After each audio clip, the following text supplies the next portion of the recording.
So, last time, we showed you 5 executions that exposed the fault lines running through America's death penalty system. Botched procedures, disputed guilt, men who refuse to die after being injected. But what you're about to hear next, it goes even further and darker. We're talking about a family that begged the government and submitted several appeals not to kill in their name. A man executed for a murder he didn't personally commit. An execution so physically violent it shook witnesses to silence. Makes everyone question the system. A nitrogen gas experiment the state called progress. And a case, well, a case that may be the single greatest argument against capital punishment ever recorded. These are cases 5 through 10, and they don't get any easier. Let's begin. Case 1. Daniel Lewis Lee. It was around 4 in the morning. A man is strapped to a gurney in Terre Haute, Indiana. Outside the prison walls, where the family of the victims is pleading, and get this, they aren't pleading for his death, they're pleading for his life. In 1996, Daniel Lewis Lee, a white supremacist with a violent history, conspired with Chevy Kehoe to rob the Mueller family. They were gun dealers. Lee thought they were hiding a fortune. He was wrong. What they found instead was just a family. William Mueller, his wife Nancy, and her 8-year-old daughter Erica. All 3 were killed, and plastic bags was taped over their heads. Thrown into the bayou with rocks tied to them. Erica was only 8. Lee was convicted, sentenced to death. And for years, that sentence just sat there. Until July 2020, when the Trump administration decided to restart federal executions after a 17-year pause. Daniel Lewis Lee was the choice to go first. But here's the thing the government didn't exactly advertise. The victim's own family? They didn't want this. Erica's sister, her grandparents, they wrote letters. They filed challenges. They literally begged the Justice Department to just wait. At least wait until the pandemic was over so they could be there.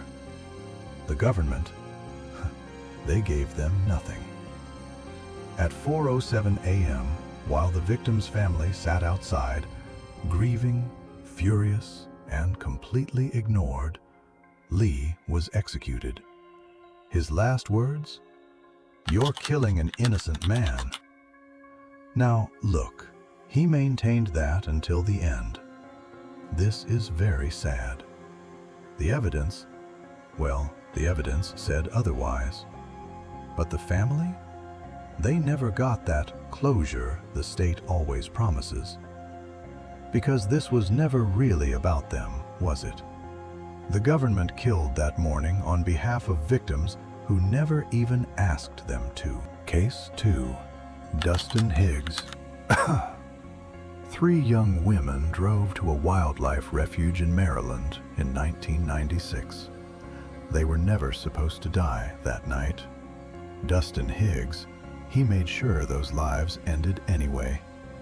Tamika Black, Mishan Chin, and Tanji Jackson, lured from a party, driven to a research center, and shot dead. Now, here's the detail that sticks. Higgs didn't actually pull the trigger. His co-defendant, Willis Haynes, did. But Higgs, he was the one who ordered it. He watched. He smiled as he saw their lives been ended. But here is where the story fractures. Willis Haynes, the man who actually fired the gun, was sentenced to life. Dustin Higgs, who didn't fire a single shot, was sentenced to death. One man walks the prison yard every morning. The other was executed on January 16, 2021. That was just 4 days before Joe Biden's inauguration. 4 days. Higgs was one of 3 men the administration rushed to execute in its final weeks. Higgs had COVID-19 at the time. His lawyers argued his lungs were already a mess, that the pentobarbital would feel like drowning. The courts?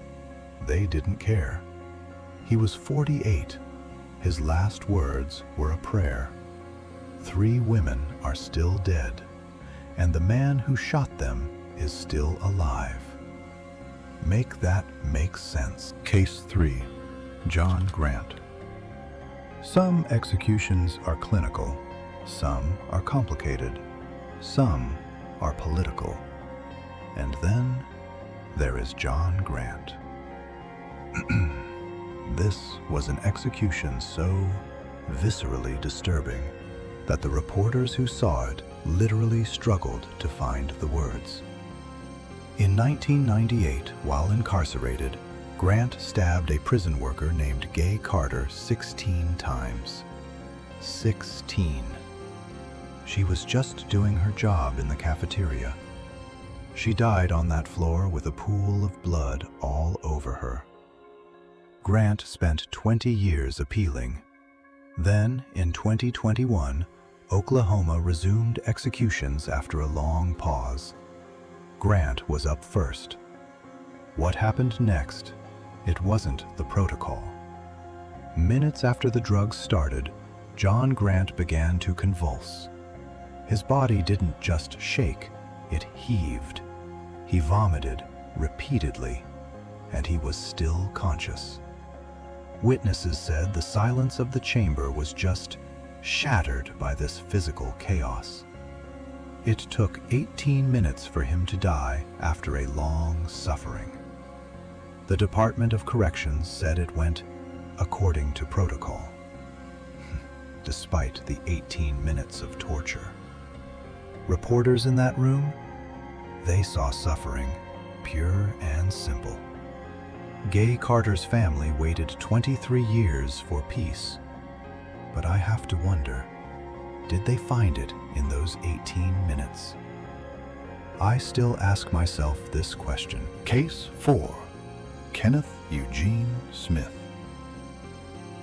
This is a story that happens twice, and the second time is worse. In 1988, Kenneth Smith was paid $1,000 to kill a pastor's wife, Elizabeth Sennett. It was a brutal murder. Smith was caught, convicted, and sentenced to die. On November 17, 2022, Alabama tried to kill him. They couldn't find a vein. For over an hour, they dug into his arms and his neck, just searching. They failed. After 90 minutes of that, they gave up and sent him back to his cell, shaken, traumatized, but alive. His lawyers said, "Look, you can't do this twice. It's cruel and unusual." The Supreme Court said, "Actually, we can." I think the Supreme Court statement was right, but it took a different turn. So, January 25, 2024, Kenneth Smith becomes the first person in human history to be executed by nitrogen hypoxia. They put a mask on him. They told the public he'd just slip away in seconds. He didn't. He thrashed. He twisted against the restraints for minutes. His head was shaking side to side. It was distressing to watch. It was inhumane. Alabama called it a success, a model for the future. But the witnesses was terrified. I doubt any of them will ever forget how terrifying that was. Kenneth Smith was executed twice. Only one of those times did he actually die. Case 5. Troy Davis. Save this name. Because if there is one case in American history that shows you everything that can go wrong, it's this one. In 1989, Savannah, Georgia, an off-duty cop, Mark McPhail, tries to help a homeless man being attacked. He was shot twice, and he died in a Burger King parking lot. Troy Davis was arrested, convicted in '91.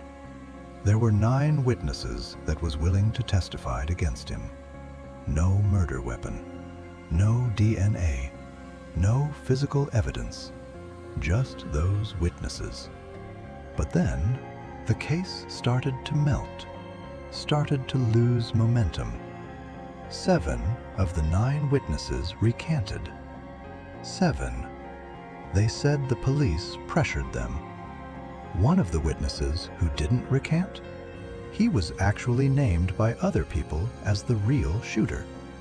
The then Pope called for clemency. Jimmy Carter, Desmond Tutu.